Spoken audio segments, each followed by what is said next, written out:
dia. Então, para vocês hoje eu vou gravar essa explicação a respeito da 27ª Avaliação de Aprendizagem em Processo, a AP, que vocês acabaram de receber. Então eu vou gravar esse videozinho para explicar para vocês o que ela pede. Como princípio de todas as avaliações de aprendizagem em processo, que pede para vocês colocarem a turma, então sexto A, sexto B, sexto C ou sexto D, depende de qual a sua sala, né, sua turma, a data do preenchimento, tá bom? Aqui é a escola, né, e Jardim São Paulo 2, e aqui o nome do aluno, que é o seu nome. Aí depois em seguida a gente tem aqui o gabarito, né, são 16 questões, tá bom? Então, a primeira questão está assim: leia o texto e responda a questão número 1 e número 2. 9 coisas que você precisa saber sobre raios. Aí tem lá. Entre 2011 e 2017, caíram no Brasil quase 78 milhões de raios, segundo o levantamento do Instituto Nacional de Pesquisa Espacial, INPE. Muitos deles, infelizmente, foram fatais. Para se ter uma ideia, a cada 50 mortes por raio no mundo, uma ocorre por aqui. Daí a importância de se informar melhor sobre descargas elétricas. Essa é a primeira partezinha do texto, tá? Segunda parte do texto agora. Como sobreviver a uma tempestade de raios? A maior parte das mortes causadas por raios não acontece quando o dito cujo atinge a cabeça da pessoa, mas sim em decorrência da potência da descarga elétrica. Em locais abertos, você estará mais exposto. O raio costuma cair num ponto mais alto, onde as cargas positivas tendem a se acumular. No meio de um descampado, o ponto mais alto é você. Ficar dentro ou perto d'água, no mar ou piscina, durante a tempestade, também é a pior das ideias.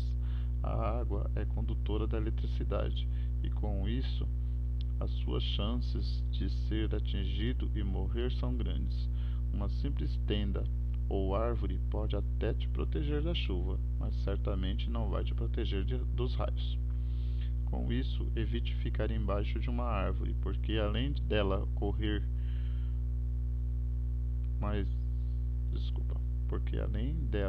mais riscos de ser atingido, ela também pode cair por conta de chuva e vento.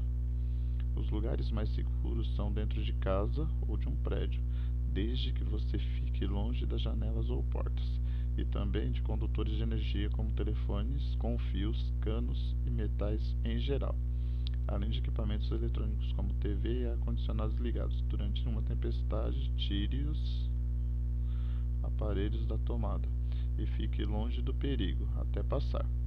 Segundo o ILAT, 15% das mortes decorrentes de raio ocorrem com pessoas dentro de casa. Ficar dentro do carro também é uma opção segura. Isso porque a estrutura metálica do carro serve como isolante elétrico para quem está dentro. Mas se você estiver do lado de fora de um carro ou perto de uma moto, a situação fica bem perigosa. Então esse é o texto, tá? Da primeira e da segunda questão. Na primeira questão, está pedindo o seguinte: muitos deles infelizmente foram fatais. O termo destacado faz referência a quê? Então esse deles aí, é deles quem? Então tem lá, letra A, 50 mortes. Letra B, foram fatais. Letra C, 78 milhões de raios. Letra D, descargas elétricas. Então esse deles é o que aí nessa questão, tá bom? A segunda questão de acordo com o texto, em dias de chuva acompanhada de raios, esse aqui, gente, é para vocês olharem o texto e verificarem qual a informação que traz a respeito dos dias em que está chovendo e está caindo raio junto, tá bom? Então tem lá, letra A, os locais mais seguros para abrigar dos raios incluem as praias. Os eletrônicos desconectados da tomada não oferecem risco de morte. As descargas elétricas atingem pessoas mais altas em descampados. A maioria das mortes com tempestades e raios ocorre dentro de casa. Então verifique o texto, leia de novo para você buscar a resposta dessa segunda questão, tá bom? Aí vem a terceira questão. Leia o texto e responda a questão número 3. O texto em questão aí é uma charge, né?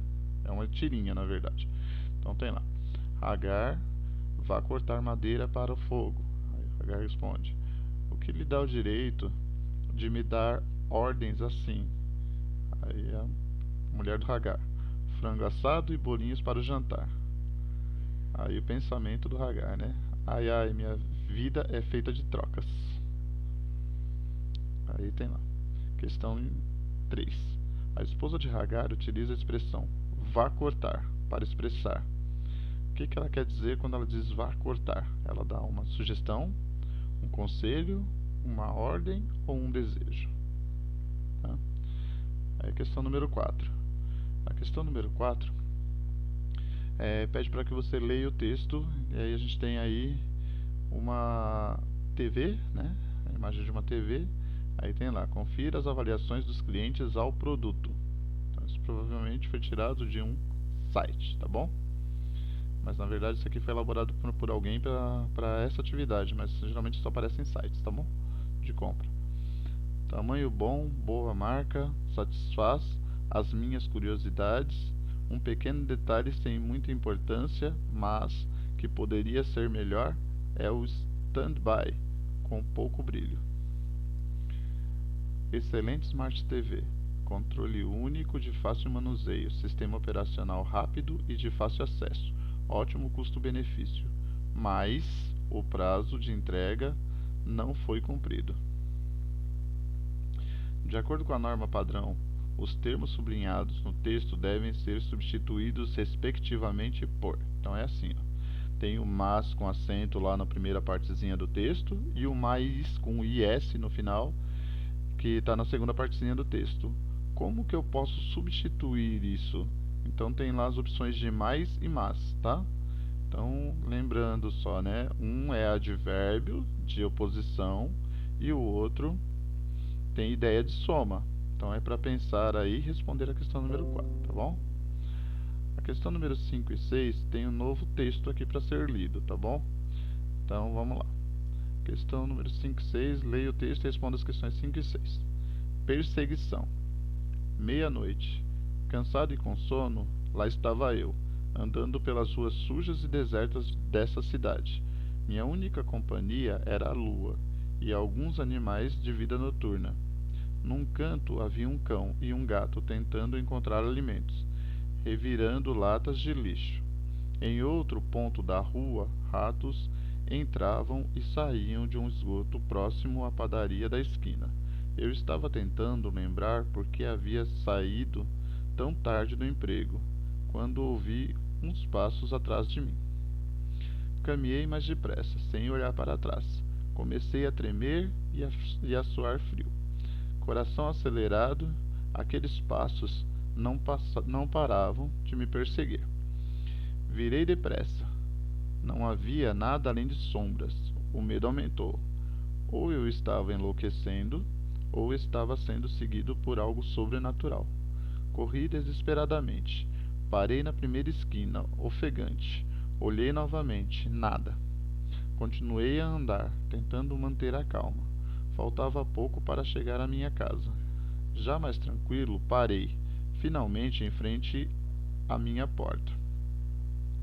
Peguei a maçaneta, ainda um pouco trêmulo, devido ao susto e à corrida. Quando a girei, a porta não abriu. Provavelmente meus pais já estavam dormindo. Procurei minhas chaves em todos os bolsos que tinha. Não encontrei. Os passos recomeçavam. O medo voltou em dobro. Estava meio tonto, não conseguia manter-me em pé. O mundo girava vertiginosamente. Tentei girar, mas a voz não veio. Desculpa, tentei gritar, mas a voz não veio. Aquele som se aproximava cada vez mais. Não havia saída. Juntei então todas as minhas forças e, num movimento brusco, caí da cama e acordei. Questão 5. O tema do texto é... Então, o assunto importante, o assunto que está sendo tratado no texto, do que o texto está falando, qual que é? Aí tem lá, letra A vida noturna em uma cidade suja e deserta, as aventuras de um homem ao sair tarde do emprego, o medo de um homem a ser perseguido no sonho, o susto de um homem em uma noite mal assombrada. Qual é o assunto que está sendo tratado aí nesse texto, tá bom? Questão número 6. À meia-noite, as únicas companhias do narrador eram... Então, o que acompanhava o narrador de acordo com o texto quando era meia-noite? Um cão e um gato, a lua e alguns animais, as pessoas que o perseguiam, os ratos que entravam e saíam do esgoto. O que tinha no texto falando a respeito disso, de quem estava fazendo companhia ao narrador, tá? Questão número 6. Para a questão número 7, outro texto, tá? Então vamos lá. Por que tossimos? Para eliminar substâncias estranhas das vias respiratórias e do pulmão, a tosse é uma expulsão ruidosa de ar pela boca, causada por uma contração súbita do diafragma. Ela defende a respiração da agressão de micróbios, infecções gripais, poluição, poeira e fumaça, entre outros agentes, e pode servir para eliminar o excesso de secreção nas vias respiratórias. Mas também há sensores que disparam a tosse de outras partes do corpo, insuspeitadas, como os seios da face, as cavidades de osso do rosto, o esôfago, o estômago e até o coração. Tosse passageira não indica problema, mas se persistir, é possível que seja sintoma de algo grave. Em fumantes, a tosse crônica persiste por ser sinal de câncer no pulmão, afirma o pneumologista Hélio Romaldini, da Escola Paulista de Medicina, da Universidade Federal de São Paulo, Unifesp. Então, essa sétima questão está pedindo o seguinte: qual a finalidade do texto? Para que ele foi escrito? Por que escrever um texto dessa forma? Tá bom? Então tem lá: A. Instruir os leitores sobre como tossir, convencer os leitores a tossirem mais, informar sobre o porquê tossimos ou advertir sobre a importância de tossir. Então, para que ele foi escrito? Qual é o motivo pelo qual ele foi escrito?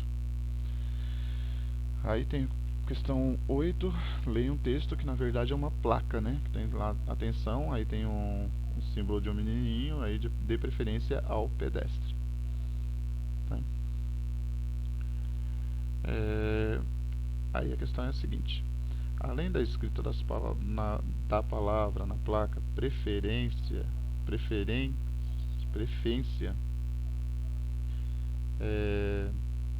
falta a sílaba D. Um outro desvio gramatical pode ser observado em... Então é assim, gente, na verdade está escrito errado na placa, né? E está faltando alguma coisa a mais aí, fora a palavra que está escrita errada, tem mais alguma coisa errada. Então o que tem de errado lá? Deixar de utilizar circunflexo na palavra D, empregar acento agudo na palavra atenção, fazer a separação silábica da palavra ao, ou colocar um i no final da palavra pedestre. O que tem de errado? O que está escrito errado mais na placa, fora a palavra que está escrita errada lá, tá? Então vamos lá. Questão número 9. Leia o texto e responda a questão 9. Aí tem mais uma tirinha aí, tá? A maionese foi praticamente extinta. Leite condensado é o demônio. Batata frita virou crime. Quero saber uma coisa: cadê minha liberdade de expressão? Aí tem lá. Questão número 9. O humor, quer dizer, o que era para ser engraçado, o que torna a tirinha engraçada, está no fato da Joaninha. Qual que é o humor aí? Por que se torna engraçada a tirinha ou deveria ser engraçada? Letra A. Solicitar seu direito de ficar brava com as proibições, reclamar que os alimentos gostosos foram extintos, criminalizar o consumo de alguns alimentos ou reivindicar seu direito de comer e engordar. Tá? Qual é a graça aí do texto? Para a questão número 10, tem uma tirinha da Turma da Mônica. Aí tem lá: pessoal, eu tomei uma importante decisão na minha vida. Isso é a Magali falando, né, claro. Para mim, chega de carnes, gorduras e frituras. Aí o Cebolinha: uau, que legal, Magali. A Mônica apoiada. Aí a Magali, né? De agora em diante eu vou ser vegetariana. Aí o Cebolinha correu, né?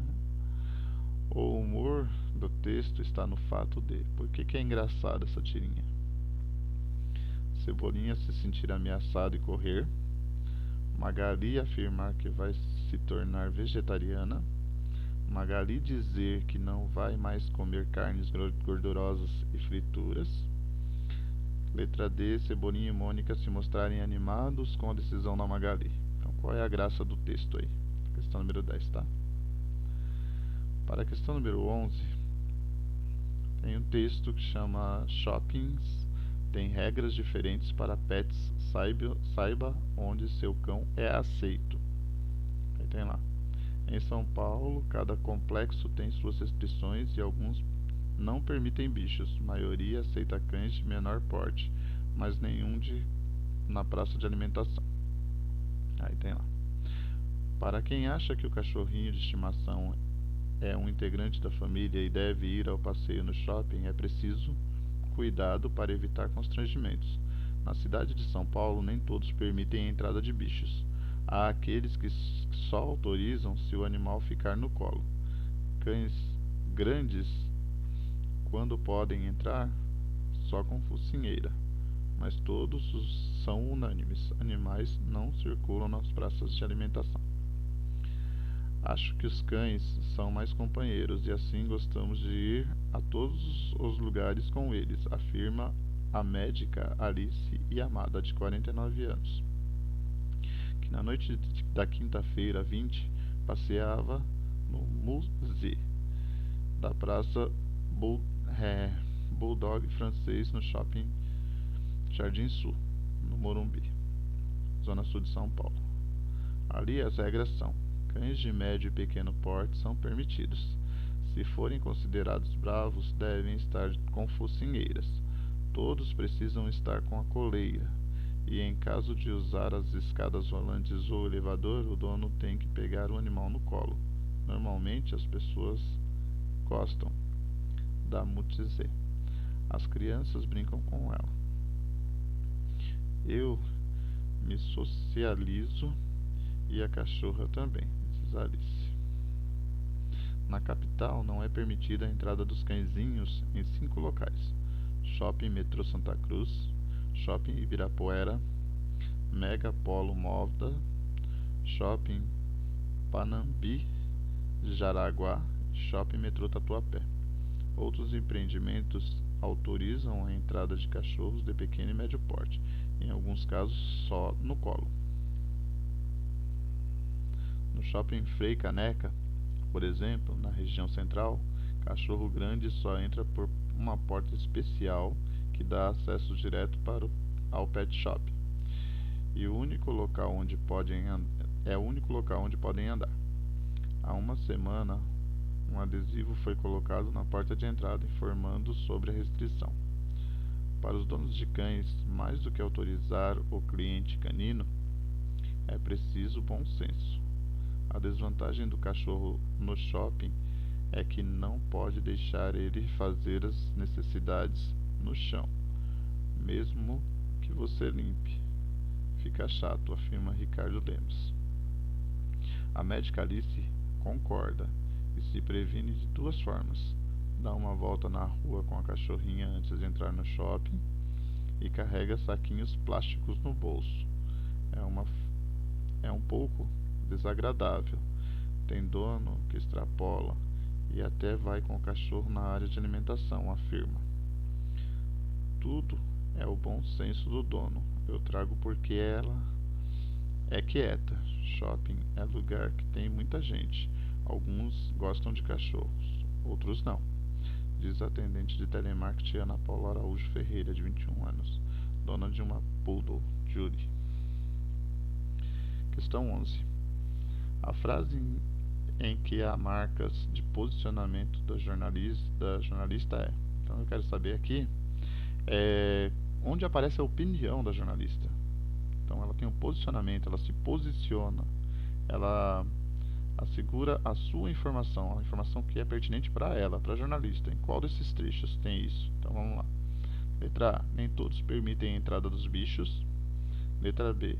É preciso cuidado para evitar constrangimentos.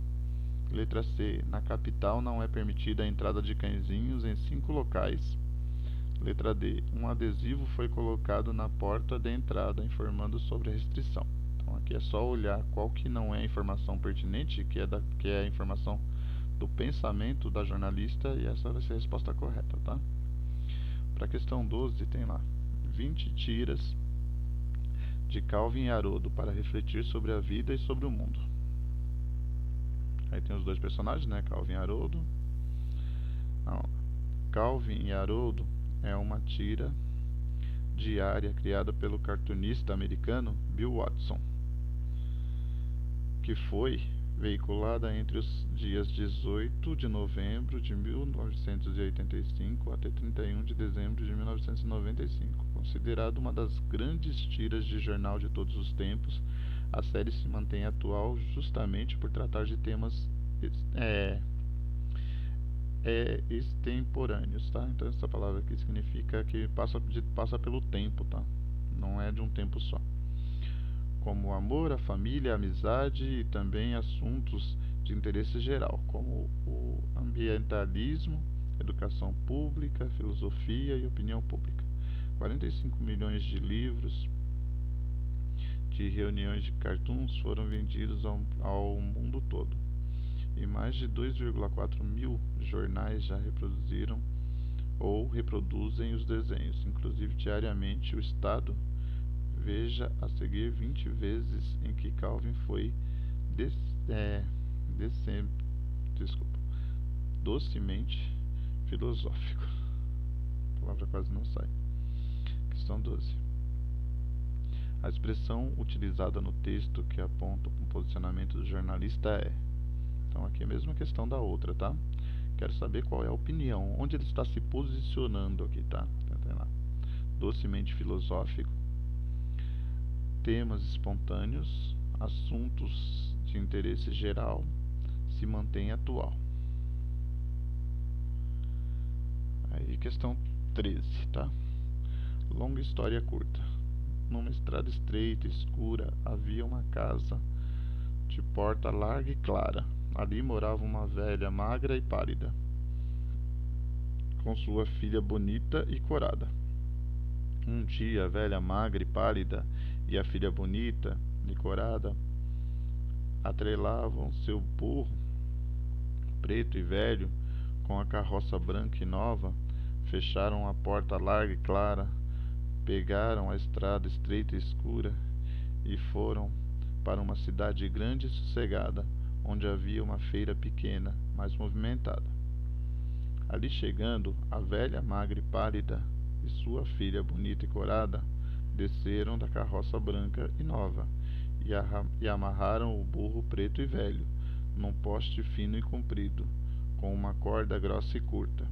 Depois a velha magra e pálida e a sua filha bonita e corada foram comprar frutas belas e cheirosas de um feirante feio e fedido.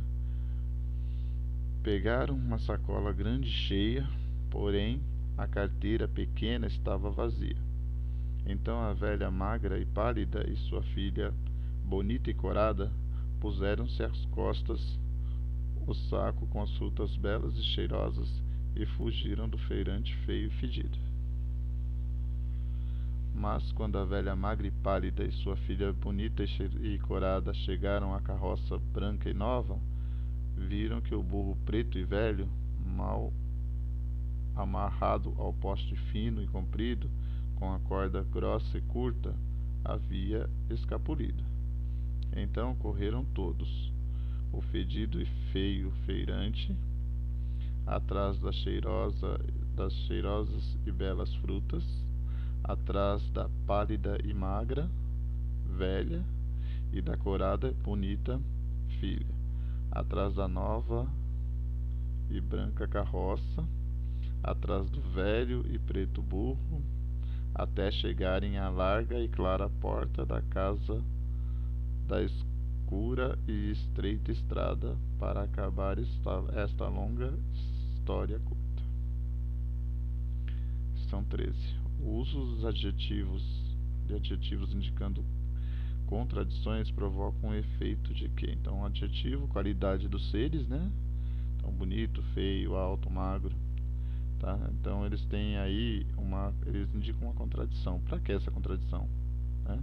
Qual a finalidade, qual o motivo dessa contradição? Então, tem lá comparação entre elementos do texto, repetição desnecessária de significados, alteração dos sentidos das palavras, generalização das personagens. Para que foi colocado esses adjetivos contrários aí uns dos outros, tá? Para a questão 14 e 15, mais um textinho aí, tá? Feias, sujas e imbatíveis. As baratas estão na Terra há mais de 200 milhões de anos. Sobrevivem tanto no deserto quanto nos polos e podem ficar até 30 dias sem comer. Vai encarar? Férias, sol e praia são alguns dos bons motivos para comemorar a chegada do verão e achar que essa é a melhor estação do ano. E realmente seria, se não fossem por um único detalhe. As baratas, assim como nós, elas também ficam bem animadas com o calor. Aproveitam a aceleração dos seus processos bioquímicos para se reproduzirem mais rápido e, claro, para passearem livremente por todos os cômodos de nossas casas. Nessa época do ano, as chances de dar de cara com uma visitante indesejada ao acordar durante a noite para beber água ou ir ao banheiro são 3 vezes maiores. Então aí a questão 14. O emprego dos adjetivos feias, sujas e imbatíveis no título do texto contribui para quê? Então, por que colocaram o que ajuda a entender do texto esses 3 adjetivos que foram colocados no título? Então tem lá: alertar sobre as doenças que as baratas podem causar, descrever características repulsivas das baratas, pontuar o quão resistentes as baratas são ou ressaltar as qualidades das baratas. Questão 15. Aproveitam a aceleração de seus processos bioquímicos. A expressão em destaque faz referência a quem? Então, esses processos bioquímicos de quem? Aí tem lá: A. Baratas. B. Casas. C. Cômodos. D. Desertos. Bom, fácil essa. Questão 16. Leia o texto e responda a questão 16. Aí tem lá: Fry desenvolvido para essa atividade. Então fizeram esse comercialzinho para a atividade. Aí tem primeiro voo. Acompanhe de perto o que pode ser a primeira tentativa de levantar voo de Santos Dumont. Será possível? Ele voará? Não perca. Voe alto. Venha participar. Data 12 de novembro de 1906, 14 horas, local Parque de Bagatelle, em Paris. Então a questão 16 é a seguinte: em não perca, voe alto, venha participar, os verbos produzem um efeito de sentido no texto em que o leitor deve. Então lá, pensa nos verbos, né? Quais são aí? Perca, de perder, voe, de voar, e a expressão, né, a locução verbal venha, do verbo vir, participar, né? Duvido que o evento terá sucesso. Duvidar que o evento terá sucesso. Escolher uma das opções oferecidas. Relatar a outros conhecidos o que vai ocorrer. Ou seguir o aviso de comparecer no dia do evento, tá? Então essas aí são as questões da prova, né? Eu vou pedir para a Cida postar esse vídeo nos grupos de WhatsApp, né? e vou deixar também disponível com ela o meu e-mail. Se vocês tiverem alguma dúvida, não conseguir realizar alguma dessas questões porque não entendeu muito bem, manda para mim, por favor, pelos WhatsApps da escola, que vai chegar em mim, porque a Cida recolhe e depois manda no meu WhatsApp pessoal, e aí eu respondo para vocês qualquer dúvida que ficar, tá? Então espero que todos aí estejam bem, que fiquem bem, e aguardo vocês aí no retorno das aulas, tá?